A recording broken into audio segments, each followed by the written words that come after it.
우리 속담에 시작이 반이라고 하는 말이 있습니다. 그런데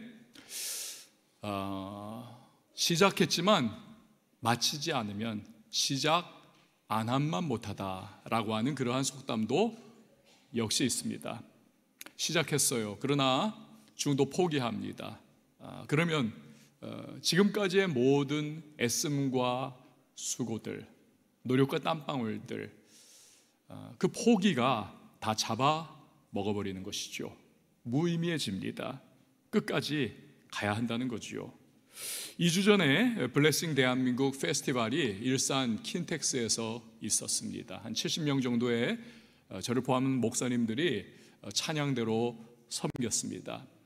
저녁 식사 자리였어요. 테이블들 이렇게 원탁 테이블들 이렇게 목사님들이 둘러앉아 식사를 하는데 저희 테이블에 마침 이전부터 알고 있던 연세 지긋하신 참 온화한 미소가 참 근사한 목사님 한 분이 앉아 계셨습니다.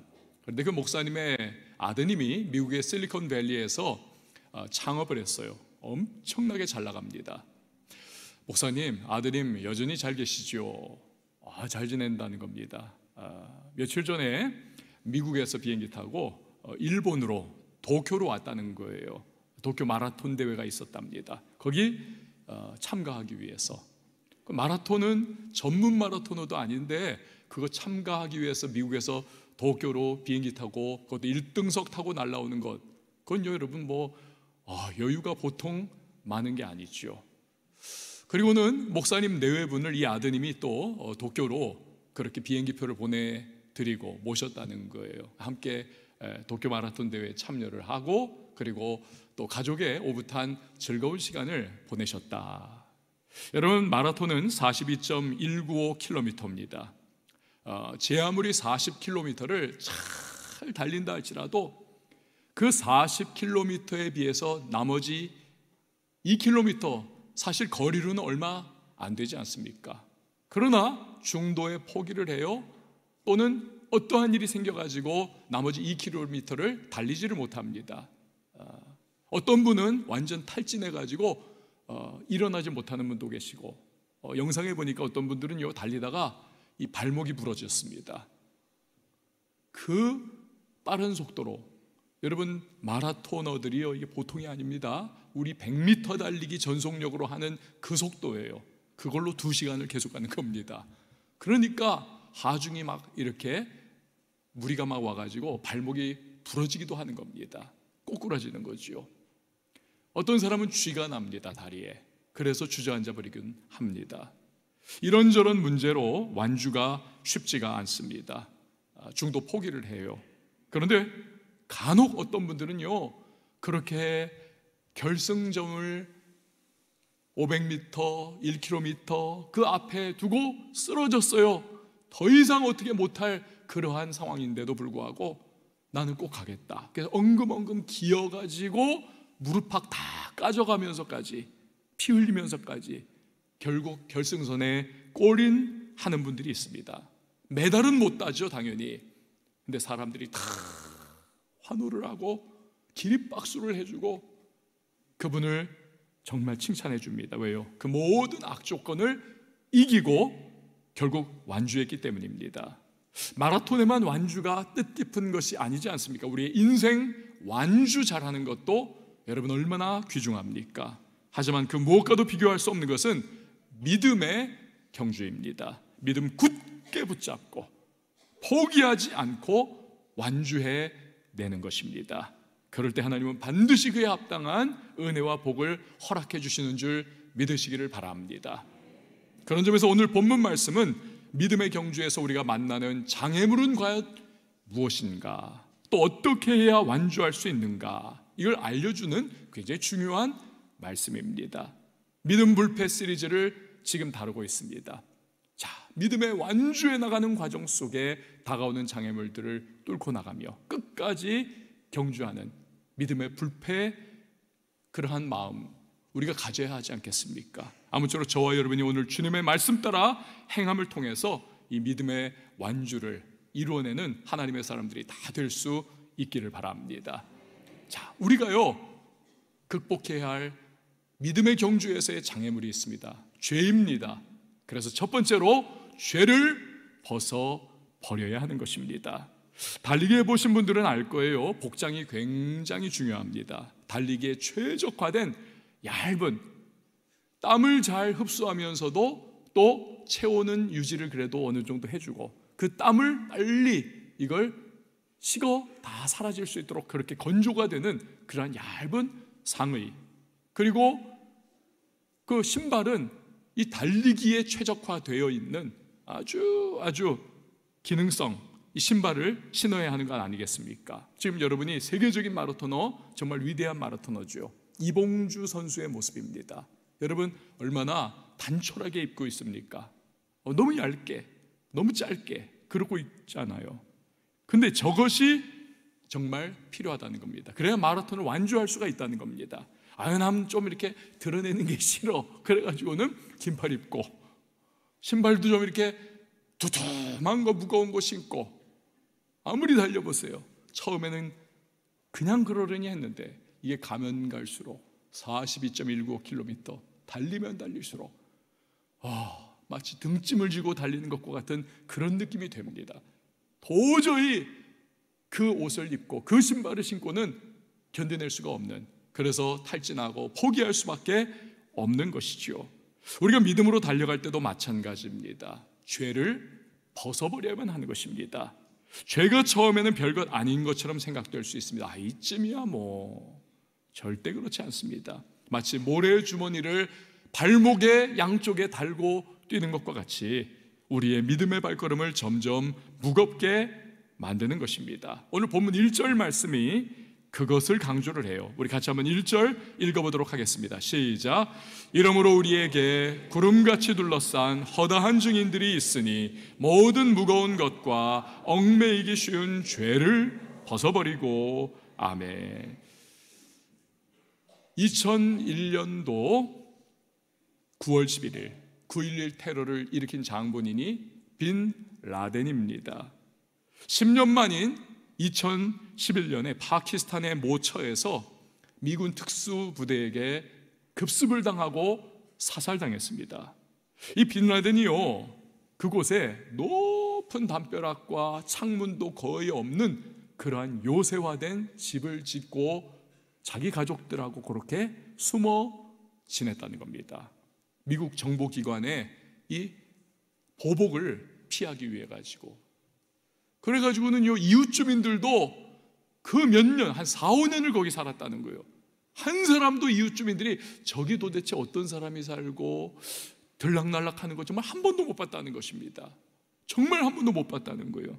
미국 CIA가 어떻게 알았는가?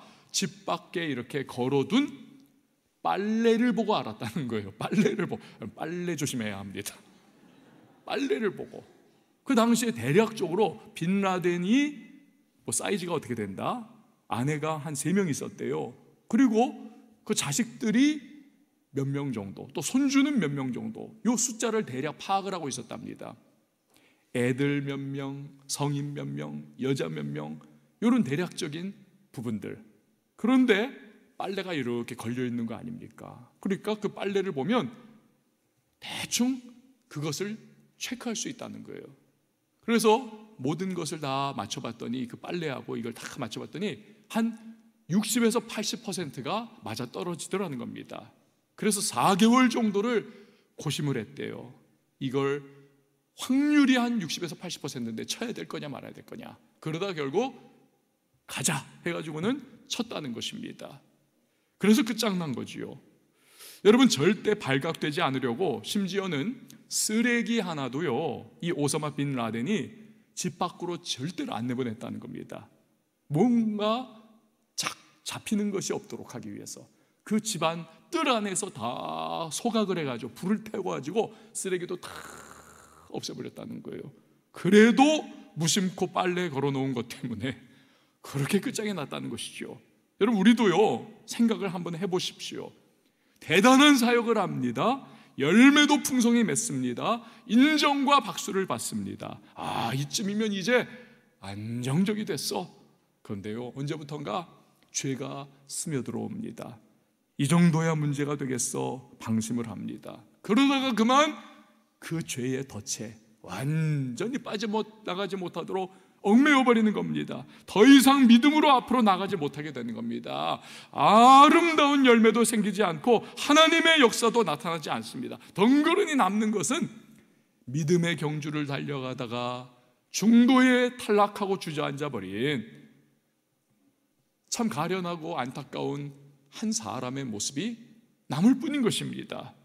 사도 바울은요, 디모데후서 4장 7절 8절에서 이런 말씀을 합니다. 나는 선한 싸움을 싸우고 나의 달려갈 길을 마치고 믿음을 지켰으니 이제후로는 나를 위하여 의의 면류관이 예비되었으므로 주 곧 의로우신 재판장이 그날에 내게 주실 것이며 내게만 아니라 주의 나타나심을 사모하는 모든 자에게 도니라. 바울은 믿음의 선한 싸움 잘 달려가고 주님으로부터 나는 면류관 받을 거야, 이거 확신했던 겁니다. 끝까지 난 잘 달려갈 거야. 여러분, 우리도 믿음의 경주 잘 달려가고 믿음의 선한 싸움 잘 싸워서 주님이 주시는 영광의 면류관의 주인공들이 다 되실 수 있기를 바랍니다. 이를 위해서는요, 내 힘으로 안 됩니다. 우리는요, 죄의 어마어마한 파도가 우리를 집어삼키려고 몰아닥치고 내 안에도 죄성이 가득하지 않습니까? 내 안에 있는 육신의 정욕, 이생의 자랑, 안목의 정욕, 이러고 어떻게 우리가 승리할 수 있겠습니까? 오직 하나님이 부어주시는 성령의 능력과 은혜와 축복이 없이는 여러분 감당할 수가 없는 것입니다. 그런데 죄가 있으면 하나님의 은혜와 능력이 임할 수가 없어요. 시편 66편 18절 말씀이 강조를 하죠. 같이 한번 읽어봅니다. 시작. 내가 내 마음에 죄악을 품었더라면 주께서 듣지 아니하시리라. 아멘. 이스라엘 백성이요, 광야 40년을 행군하며 그렇게 지낼 때 하나님이 여러 가지 명령들을 내리셨습니다. 그런데 그 중에서 한 독특한 명령을 한 가지 덧붙이십니다. 뭐냐 하면 너희가 매일마다 배설을 하지 않느냐.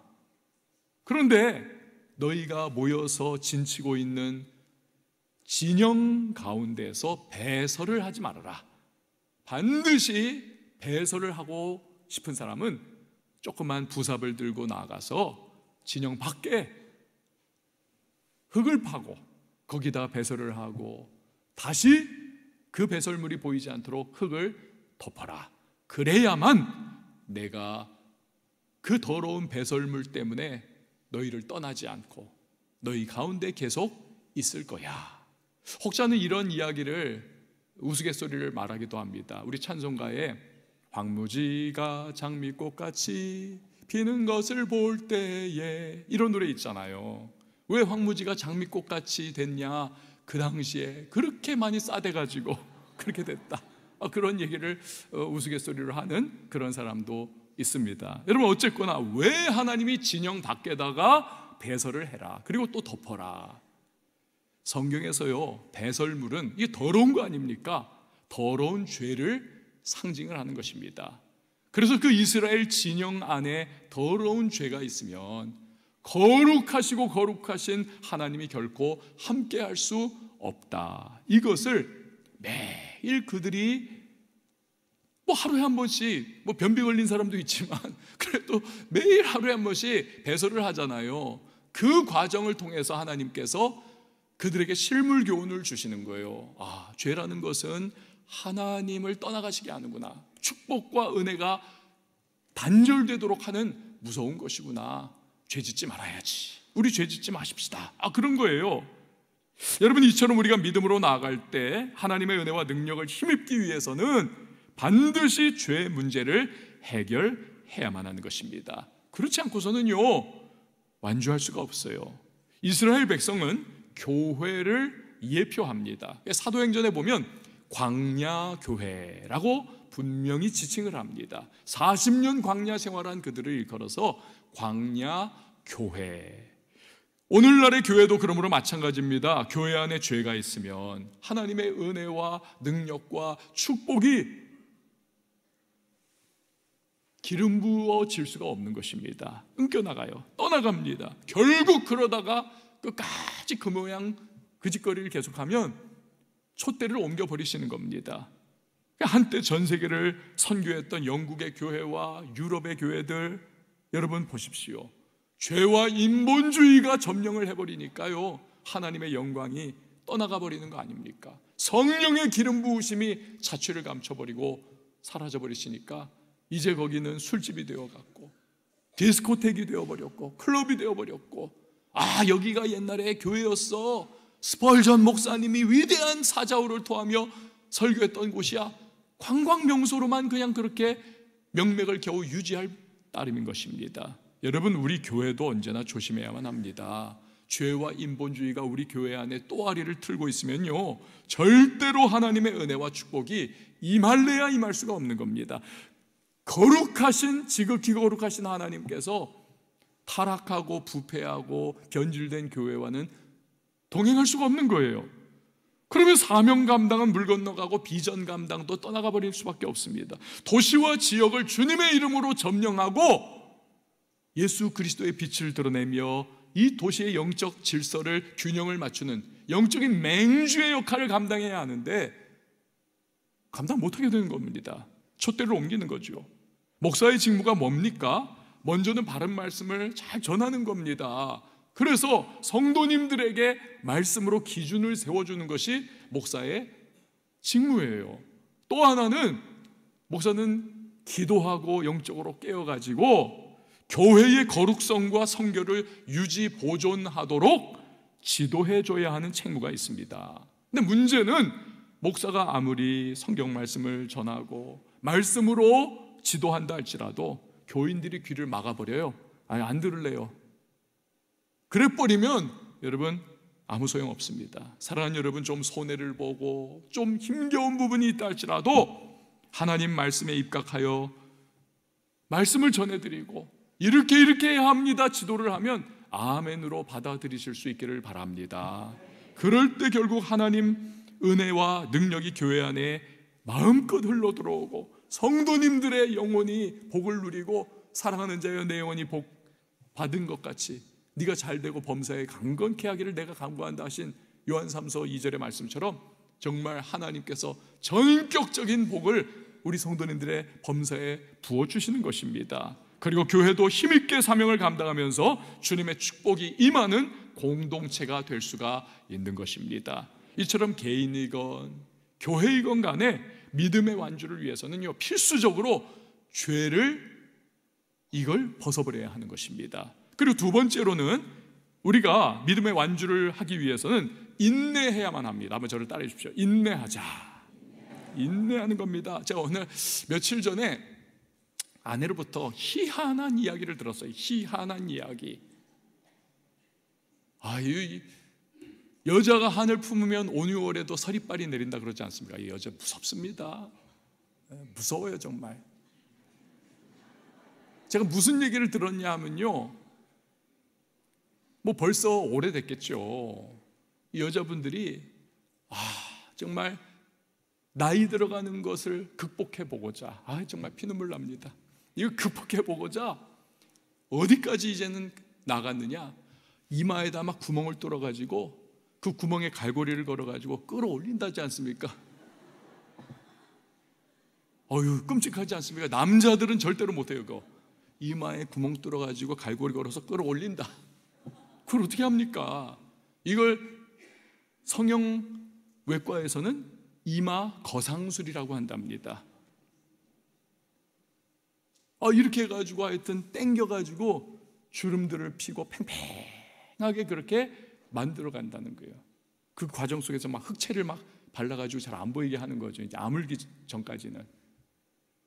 실제로 저희 제 아내의 언니죠. 그러니까 저희 처형의 친구가 그걸 하고 나타났대요. 600만 원 들여가지고는 그 이마 거상술을 하고 나타났는데 진짜 보니까 5년은 젊어졌다는 거예요. 5년은. 여러분 여성 동지들 이상한 생각하지 마시기 바래요. 남편들 미쳐버립니다. 부부싸움 대판 날 거예요. 뭐 하는 거냐고 이거. 여러분 얼마나 끔찍합니까? 젊어 보이기 위해서 좀 더 아름다워지려고, 세월을 거스러 보려고. 진짜 이게 어떻게 이게 되나요? 이거 정말. 와, 그 아픔. 근데 사실 중국 여자들은 더하죠. 전족 아시지 않습니까? 전족. 그 어린아기 때부터 발을 붕대로 그냥 감아가지고 저게 저렇게 돼버리는 겁니다. 이제 나중에는 완전 고정돼가지고 엄지발가락 밑으로 나머지 4개의 발가락이 그냥 붙어버리는 거예요. 저거를 어린아이 때 그 중국 사람들의 그 당시 관념에서는 저게 1000년을 이어왔거든요. 그 당시에는 발이 작아야 미인이다. 그래가지고는 그 애들을 그냥 발을 그냥 칭칭칭칭 도명해가지고 애들이 막 수개월 동안을 막 맨날 울고 고통스럽고, 이거 완전히 인권유린에다가 아동학대죠. 지금으로는 이렇게 되는 거 아닙니까? 갖추는 거예요, 부모가. 그런데도 그걸 한 겁니다. 얘야, 이렇게 해야 네가 미인되고, 미인이 돼야 네가 시집 잘 가고 막 그런 거 아닙니까? 아유, 무서워요 정말. 여러분, 이렇게 좀 젊어 보이겠다고 이마에 구멍 뚫고 잡아 당기는 아픔을 참아내고, 미인의 조건 갖추겠다고 예쁘기는커녕 아까 사진에 나오듯 정말 끔찍하고 징그럽지 않습니까만 발가락을 뒤틀어버리는 아픔을 참아내는 거죠. 자, 그렇다면 여러분, 이걸 이제 우리에게 한번 적용을 해보는 겁니다. 참는 거. 우리는 향방이 없이 참는 게 아니지 않습니까? 하나님께서 무엇과도 비교할 수 없는 상급을 우리에게 예비해 놓고 계시는데, 그 믿음에는 반드시 하나님의 놀라운 역사가 나타나고 축복이 임하는데, 그 믿음의 경주에서 우리가 어떻게 해야 할까요? 그냥 되는 거 아니지 않습니까? 경주는 어렵고 힘겨운 과정이듯 때로는 믿음의 경주에서 우리에게 고통이 찾아오고 눈물이 찾아오고 시련과 역경이 밀려오는 그 순간, 우리는요, 눈물을 흘리며 씨를 뿌리는 것과 같은 마음으로 인내해야 하는 것입니다. 그래서 오늘 본문 1절도 인내를 그렇게 강조하는 거죠. 같이 한번 읽어봅니다. 시작. 이러므로 우리에게 구름같이 둘러싼 허다한 증인들이 있으니 모든 무거운 것과 얽매이기 쉬운 죄를 벗어버리고 인내로써 우리 앞에 당한 경주를 하며. 아멘. 또 로마서 5장 4절도 보세요. 함께요. 시작. 인내는 연단을, 연단은 소망을 이루는 줄 알미로다. 아멘. 이 마라톤이 42.19km 아닙니까? 2시간 넘게 계속 달려야 하는데 그 과정에서 막 죽을 것 같은, 심장은 터질 것 같고 한 발자국도 더 뛰지 못할 것 같은 순간을 맞이하지만 이것마저도 인내로 버텨내면 결국 경일성선을 끊게 되는 겁니다. 우리도 인내해야만 결국 소망하던 것이 이루어지는 것입니다. 소망하던 것이.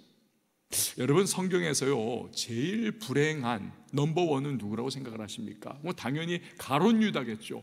그 생명의 영원한 구세주 되시는 예수님과 3년 동안 한솥밥 먹으면서 그 말씀 들으면서 그 기적을 보면서 지냈는데, 아니 어떻게 예수님을 은삼십에 팔아 넘깁니까? 너는 나지 않았으면 차라리 좋을 뻔했다. 예수님이 한탄하시잖아요. 그럼 넘버 2로 불행한 사람은 과연 누굴까요? 저는 생각을 해봐요. 사도 바울 쫓아다니다 믿음 저버리고 세상으로 떠나가 버린 데마가 아닐까. 위대한 선교사요 사도가 아닙니까? 죽은 사람도 살려내었고 정말 온 땅을 다니며 복음 전하고 교회 세우고 많은 영혼을 구원하고, 그 복음의 능력이 오늘날 우리에게까지 임하여 온 땅이 주님께 돌아오는 역사가 나타나잖아요. 근데 이러한 사도 바울과 함께 지내던, 복음을 함께 전하던 데마가 역경이 찾아오고 고난이 다가오고 사도 바울 가는 곳마다 유대인들이 방해하고 핍박이 찾아오니까 그냥 눈을 돌려가지고는 포기해버리고 세상으로 다시 돌아가 버린 겁니다. 믿음 차버리고.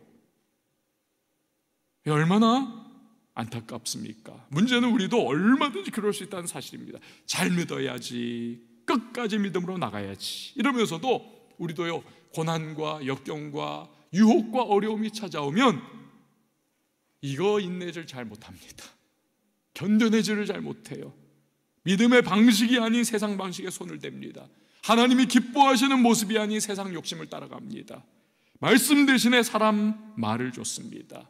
축구장 12개 사이즈에 해당하는 어마어마한 부지 위에 교회를 무려 19년에 걸쳐서 건축을 완공한 저 뉴욕 센트럴 교회의 김재열 목사님, 제가 여러 번을 말씀드렸지 않습니까?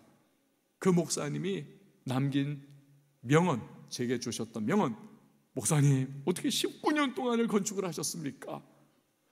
길 목사님, 인내가 믿음입니다. 인내가 믿음입니다. 여러분 한번 저를 따라해주세요. 인내가 믿음이다. 그렇습니다. 인내를 통해서 믿음이 증명되는 것이고, 인내를 통해서 믿음이 완성되는 것입니다.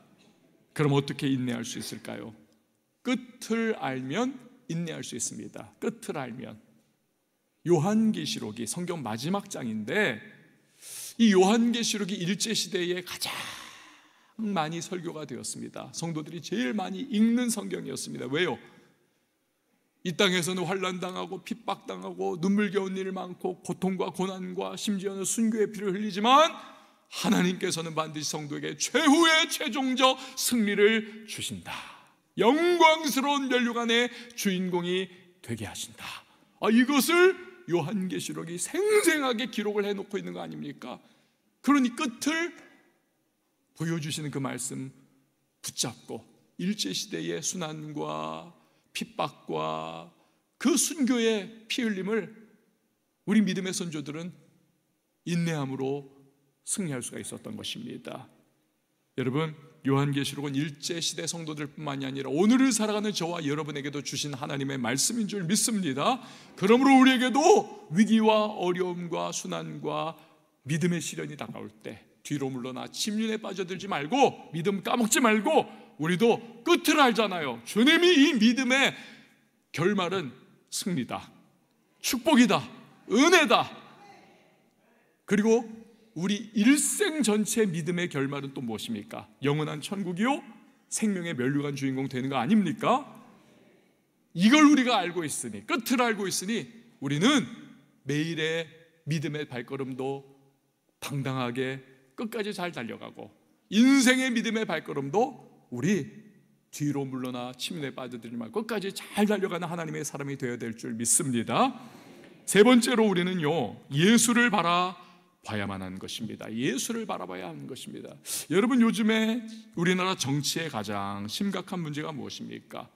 계엄령 선포가 이게 위헌이다, 합헌이다, 탄핵을 반대한다, 탄핵을 찬성한다, 나는 여다, 나는 야다, 이렇다 저렇다 많은 말들이 있습니다. 또 많은 해설들이 있고 많은 행동들이 있습니다. 그런데 앞으로 헌법재판소에서 어떠한 결과가 나오든지 간에 여러분, 국민들의 마음이 절반은 받아들이지를 못할 거예요. 계속해서 문제가 야기될 거고 혼란스러울 겁니다. 그런 모든 상황의 밑바탕에는 과연 무엇이 있습니까? 밑바닥에는 결국은 국민이 납득하고 받아들이고 존경할 수 있는 지도자가 본이 되는 그 누군가가 없다는 거죠. 나라를 통치하고 정치한다는 이들이 거의 범죄자예요. 거의 파렴치범들이에요. 사상이 의심스러워요. 자유민주주의를 위협하는 이념에 사로잡혀 있어요. 하나님을 대적하는 유물론에 바탕을 둔 공산주의 사상에 물들어 있습니다. 부도덕과 불법을 자행하는데 아주 익숙해요. 양심이 마비되고 우리의 보편 타당한 상식에 위배되는 일들이 우리 정치계에서 만연하지 않습니까? 정상적인 양심과 행동을 보이는 사람이 거의 없어요. 그러니 이쪽이 되던 저쪽이 되던 승복을 한쪽은 안 하는 겁니다. 존경하고 내가 믿는 사람이 안 돼도 그래도 저 사람은 양심이 살아있는 사람이야. 그래도 저 사람은 난 사람이야. 그래도 저 사람은 그래도 우리 나라를 미래를 향해 끌고 갈 수 있을 그런 사람이겠지. 이렇게 승복을 못하는 거예요. 인정을 못합니다. 그래요, 여러분, 우리가 기도해야 합니다. 주님, 우리나라에 정말 도덕과 양심과 헌법 가치를 중수하고 또 행동에서 본이 되는 지도자들이 세워지게 하여 주시옵소서. 그리함으로써 이 국민들이 승복하고 하나가 되어서 미래를 향해 나아가는 대한민국 되게 하여 주시옵소서. 이 지도자들을 위해서 기도해야 합니다. 요셉 같고 다니엘 같고 다윗 같고 모르드게 같은 이러한 정말 이 나라와 국민들을 생각하고 헌신하고 미래 비전을 제시할 수 있는 그러한 지도자들, 이 바른 본을 보인다는 것이 이게 너무 중요한 거죠. 바른 본을 보이는 거. 여러분, 믿음의 경주에서도 마찬가지입니다. 먼저 믿음의 경주를 잘 달려간 본이 되는 분을 바라보면 우리도 잘 달려갈 수가 있습니다. 그런데 성경은 우리에게 절대 신뢰하고 따를 수 있는 본이 우리에게 있다는 것입니다. 누구이십니까? 예수 그리스도이십니다. 예수 그리스도. 2절과 3절 말씀 같이 한번 읽어봅니다. 시작. 믿음의 주요 또 온전하게 하시는 이인 예수를 바라보자. 그는 그 앞에 있는 기쁨을 위하여 십자가를 참으사 부끄러움을 개의치 아니하시더니 하나님 보좌 우편에 앉으셨느니라. 너희가 피곤하여 낙심하지 않기 위하여 죄인들이 이같이 자기에게 거역한 일을 참으신 일을 생각하라. 아멘. 예수를 바라보라고 말씀하시는데, 이 예수를 바라보라는 것은 그냥 이렇게 보는 게 아니에요. 이렇게 보다가 뭐 이렇게 한눈 팔다가 이렇고 저렇고 이게 아닙니다. 예수를 바라보다는 것은 이 영어 성경이 요 문장만큼은 한글 성경보다 더 원어에 가깝고 이해가 더 선명합니다. Let us fix our eyes on Jesus. 즉 예수님께 시선을 고정하고 집중하라고 하는 의미를 가지고 있어요. 딴 거 쳐다보지 말라는 겁니다. 농부 아버지가 밭고랑을 갈고 있어요. 그런데 이 농부 아버지가 밭고랑을 가니까 아주 그냥 여러분 지금 중앙에 나 있는 쫙 통로처럼 직선으로 쫙 깔끔하게 쫙 밭고랑이 세워졌어요. 딱 파였어요. 그런데 이번엔 미숙한 아들이 밭고랑을 팝니다. 쫙 팠어요. 나중에 보니까 삐뚤 빼뚤 엉망진창이에요. 아버지, 저는 왜 이렇죠? 아버지 베테랑 농부가 말을 합니다. 아들아, 땅 보면서 가면 안 돼. 저 먼 산에 한 지점을 딱 네가 포인트를 잡아서 거기를 기준 삼아서 걸어가야 돼. 그러면서 고랑을 파면 삐뚤삐뚤하지 않고 아빠 한 것처럼 직선으로 쫙 고랑이 파질 수가 있느니라. 여러분, 시선을 어디에 집중하느냐, 이게 관건입니다. 그러면 믿음의 경주를 하는 우리가 시선을 고정하고 바라봐야 할 예수님은 어떤 분이십니까? 그분은요, 이 땅에서 죄 많은 인생들 가운데 섞여 사셨고 마귀 시험도 받으셨지만 결코 죄가 없으신 분이십니다. 히브리서 4장 15절이 그걸 분명히 말씀하잖아요. 또한 그는 그 앞에 있는 기쁨, 오늘 본문에 보니까 즉 우리를 구원하여 천국 백성 삼는 기쁨을 위해서 십자가를 참으시고 죄인들이 거역한 일도 참으신 인내의 주님이십니다. 이런 예수님을 본삼고 우리가 바라보면 우리 역시도 이리저리 휘둘리거나 흔들리지 않을 수가 있다는 것입니다. 끝까지 믿음으로 나가서 완주할 수가 있다는 것이죠. 할렐루야. 여러분, 결국 믿음의 선한 싸움은 시선 싸움입니다. 어디를 바라봐야 할 것이냐, 누구를 바라볼 것이냐, 내 시선을 어디에 둘 것이냐. 아담과 하와는 시선 싸움에서 패배했어요. 마귀를 바라보고 마귀의 소리에 오염된 눈으로 선악과를 바라봤습니다. 그러자 평소에도 수없이 많이 그냥 스쳐 지나갔던 선악과인데 그날따라 오염된 마음, 마귀에게 쏠린 그 시선으로 또다시 선악과를 바라보니까 이번에는 전혀 다르게 보이는 거예요. 먹음직, 보암직, 지혜롭게 할 만큼 탐스럽게 보이는 겁니다. 홀딱 따먹고 범죄하고 죄와 죽음과 저주가 온 인류에게 덮여 씌워지지 않습니까? 시선 싸움에 패배한 결과죠. 여러분, 끝까지 믿음의 주에 온전케 하시는 이인 예수를 바라보실 수 있기를 바랍니다. 시선 싸움에 승리하셔야 합니다.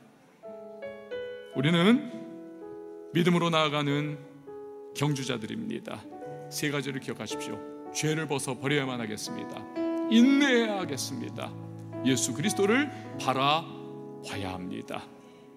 이를 통해서 오늘 직면한 믿음의 문제들도 우리가 잘 통과하고 우리 인생의 믿음의 최종 경주도 완주하는 하나님의 사람들이 되어서 믿음 불패임을 고백하는 저와 여러분 다 될 수 있기를 주님의 이름으로 축원을 드립니다.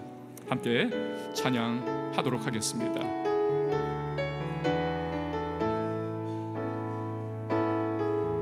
내게 유익하던 것을 다 해로 여기네.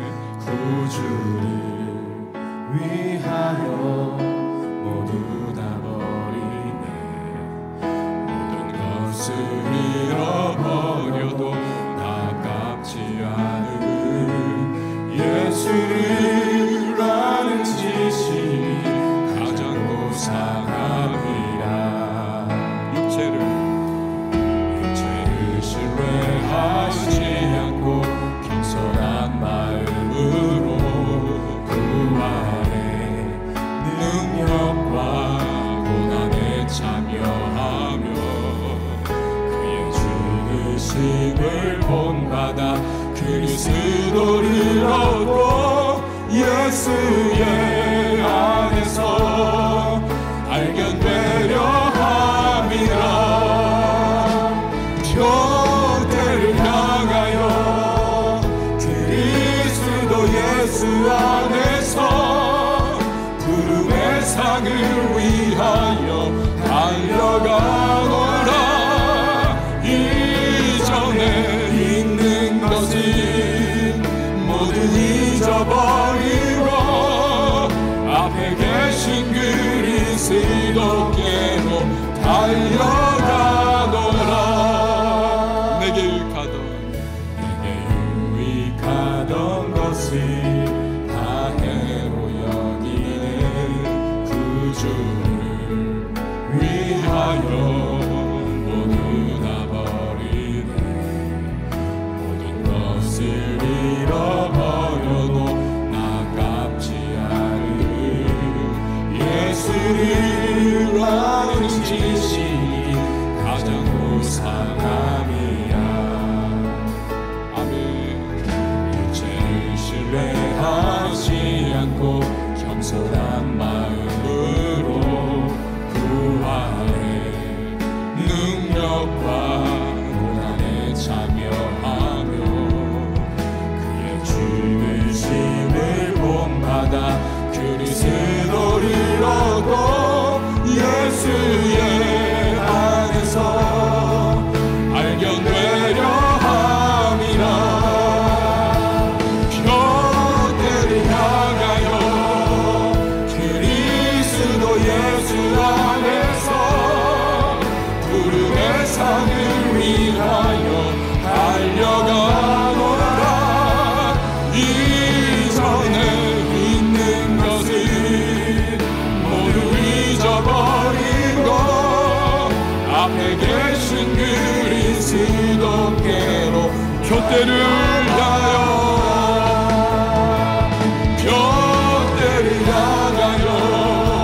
그리스도 예수 안에서 구름의 상을 위하여 달려가노라. 이전에 있는 것을 모두 잊어버리고 앞에 계신 그리스도께로 달려가노라. 여러분, 이 시간에 우리 같이 기도하실 때에 우리는 지금 매일의 삶 속에 다가오는 믿음의 선한 싸움을 싸워가는 중입니다. 그리고 인생 전체 믿음의 경주를 우리 통하여 영혼을 향해 나아가는 사람들입니다. 지난한 경주이고 쉽지 않은 경주입니다. 죄를 벗어버려야 할 것이고 인내해야 할 것이고 우리의 시선을 예수 그리스도께 초점 맞추어 우리 바라봐야만 합니다. 그럴 때에 매일의 믿음의 선한 싸움에서도 승리할 수 있고 하나님의 역사와 능력을 경험할 것이고 최종적 믿음의 완주도 이루어낼 수가 있을 것입니다. 주님, 성령으로 내 마음 심령 인도하시고 나의 시선을 주께로 초점 맞추게 하시며 죄악을 벗어버리고 인내 가운데 믿음의 경주 완주해 나갈 수 있도록, 그래야 믿음 불패의 사람으로 우리 하나님 앞에 우뚝 설 수 있도록 도와달라고 이 시간 말씀 기억하며 주님의 이름 한번 외치고 통성으로 기도합니다. 주여, 하나님 감사를 드립니다. 전능하신 주 하나님 아버지, 믿음 불패의 사람들이 되기를 원합니다. 믿음 불패의 인생 되기를 원합니다. 믿음 불패라고 말씀을 주셨으니 하나님 그 말씀 따라 살아갈 수 있도록 도와주시옵소서. 하나님 믿음의 경주를 완주해낼 수 있기를 원합니다. 내일의 삶 속에 다가온 믿음의 시련 속에 승리하며 하나님의 역사와 능력을 경험할 수 있기를 원합니다. 믿음이 살아 움직이며 하나님 전능하신 주님의 능력을 하나님 경험케 되기를 원합니다. 그 인생 전체의 믿음의 경주를 완주하며 잘 달려간 하나님의 사람 되어서 우리 하나님의 손에 붙들려 생명의 멸망한 주인공 되며 하나님 아버지 영광스러운 주의 하나님 그 나라에 들어갈 수 있는 주님의 사람들이 되게 하여 주옵소서. 죄를 극복하고 벗어버리며 인내하며 우리의 시선을 예수 그리스도께 초점 맞추어 본 되신 그리스도 그리하셨듯 우리도 끝까지 잘 달려가 하나님의 사람 될 수 있는 주님의 사람 되게 하여 주시옵소서.